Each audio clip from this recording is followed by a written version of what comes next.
as a seller, I really want to share how I started my career here from just trying and how I keep on thriving. I am the property geek online. So sabi nga ni Ate Janine, no, we are not spending any social media ads, but we are selling ourselves. So before that, no, before real estate, no, ang aking career, I'm a former banker. So before ako mag-start sa real estate, ito yung huling naging career ko, no, as a corporate job. And then 2017 ako gumraduate, that was my 7th company already. Bakit ang dami? In a span of 2 years, ang dami kong napupuntahan na company. Merong 2 months lang, 4 weeks lang, 1 day, even 1 day, no? Talagang a-attendan ko lang yung yung orientation. And pag na-feel kong, ito ba talaga ako? Kasi industrial engineering ako eh. Schoolmate ko si Ate Janine, 2 years ahead siya sa akin. So pag engineer, more of sa factory, dyan sa Techno Park, sabi ko, hindi ako to kasi nasanay ako nung college, student council ako. Nakikipag-usap ako sa tao. So sabi ko, kailangan kong maghanap ng career na in terms of fulfillment meron, but in terms of money, dapat meron din. Because I am the breadwinner of my family. So syempre, pag lumilipat ng company, tumataas din ang sweldo. Agenda-wise, kaya ako lumilipat ng company, kahit 2,000, kahit 3,000, papatusin ko yung increase na yan. Para tumaas yung sweldo ko. Kasi hindi naman tumitigil ang bills, not just for myself, but for my family. So when I entered the management training program of this bank, no, nakita na natin yung logo. So sabi ko, hindi, babawi ako sa school. Kasi feeling ko talaga tataas yung sweldo ko kapag nag-top graduate ako. I was able to be the valedictorian of this batch. Sabi ko, magkano kayo offer sa akin ng sweldo ng company? Valedictorian ka, Jaire, meron kang plus 2,000 pesos per month. Masaya na ako noon, no? But then again, it was March 2020 when I started to feel like, I think this is not my life. I think I'm giving my all, but I think I'm not passionate about it. And kulang pa rin eh. Kulang pa rin talaga yung nabibigay ng company, no? As my salary monthly.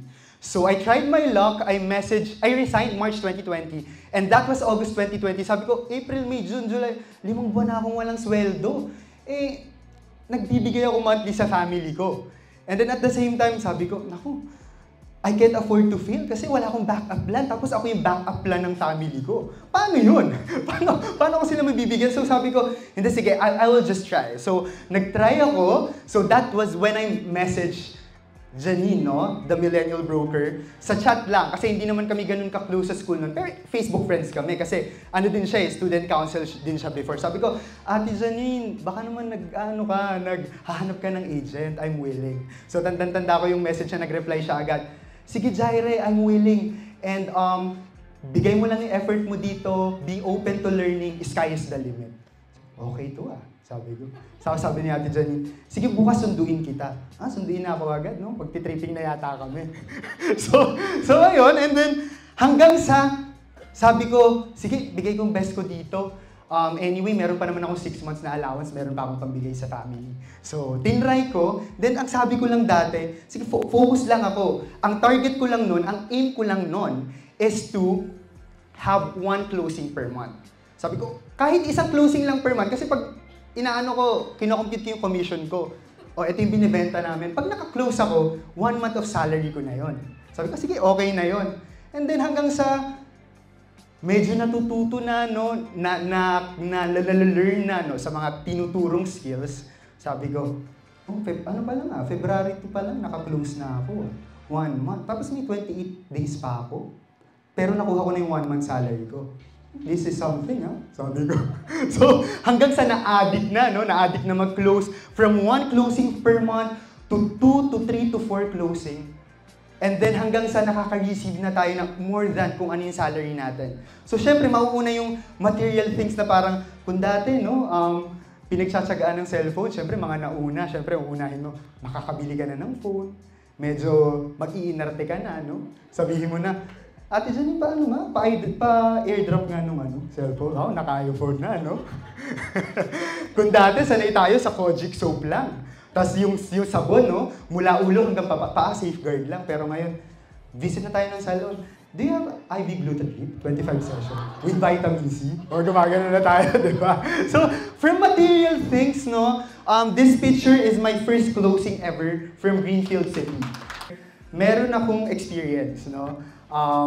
Nag-inquire siya sa akin, and because nga our system is, meron kaming consultation call, no? We really treat ourselves as like doctors, as lawyers.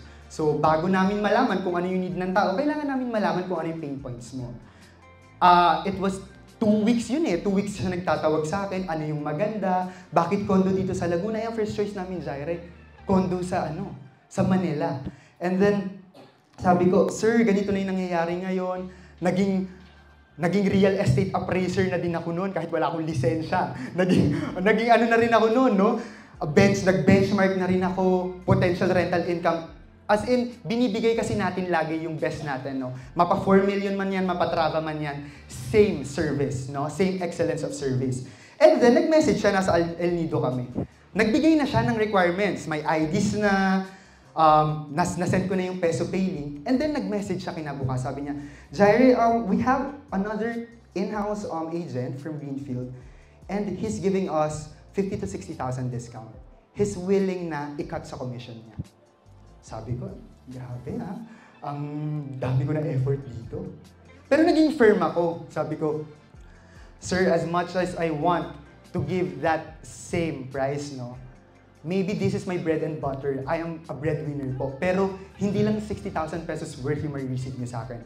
From the date of your reservation hanggang sa after sales, hanggang sa turnover, I will make sure na nandito ako.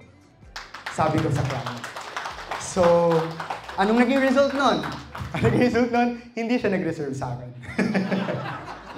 Hindi nag-reserve yung client na yon. Maybe because, syempre, sa buyer side, makaka-discount ng 60,000 eh. Sige. Ang unang naging investment niya is sa Solen. No? Resident siya ng Solen, pero nasa Qatar silang family.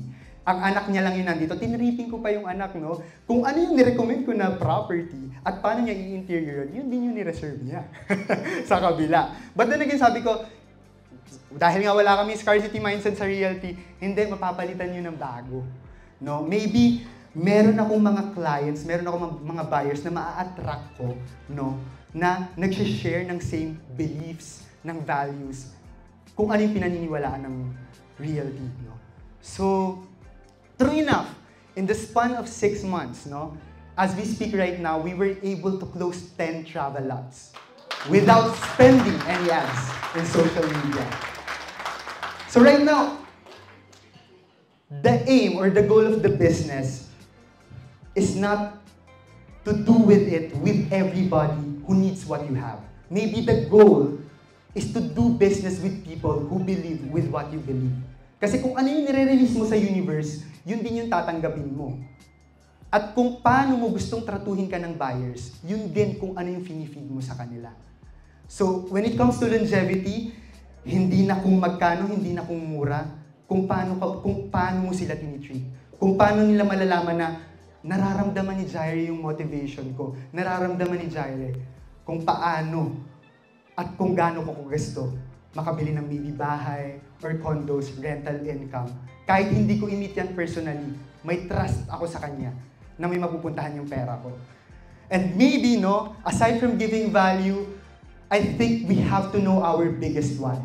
Kahit wala tayo sa real estate, kahit wala tayo dito sa industriyang to, kung wala tayong biggest why, kung wala tayong anchor sa ship natin, kung paano tayo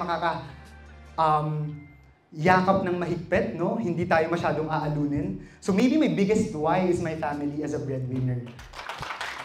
And I want you also to think of yourselves, maybe hindi lahat tayo breadwinner, hindi lahat family yung breadwinner natin. We have other aims, and it's okay. Pwede nating gamitin yan para to keep moving forward. Because any motivation is fleeting, pero pag meron tayong anchor, no? Kahit anong gawin natin, gumraduate man tayo sa real estate, mag-venture out man tayo ng ibang bagay, hindi mawawala kung paano yung level of excellence na dinadala natin in other facets of my life.